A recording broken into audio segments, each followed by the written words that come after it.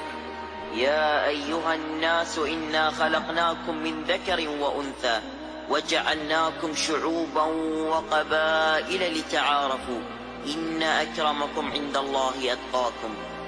We were raised to believe that we were scattered on this earth as nations and tribes so we could learn from each other and find beauty in our differences.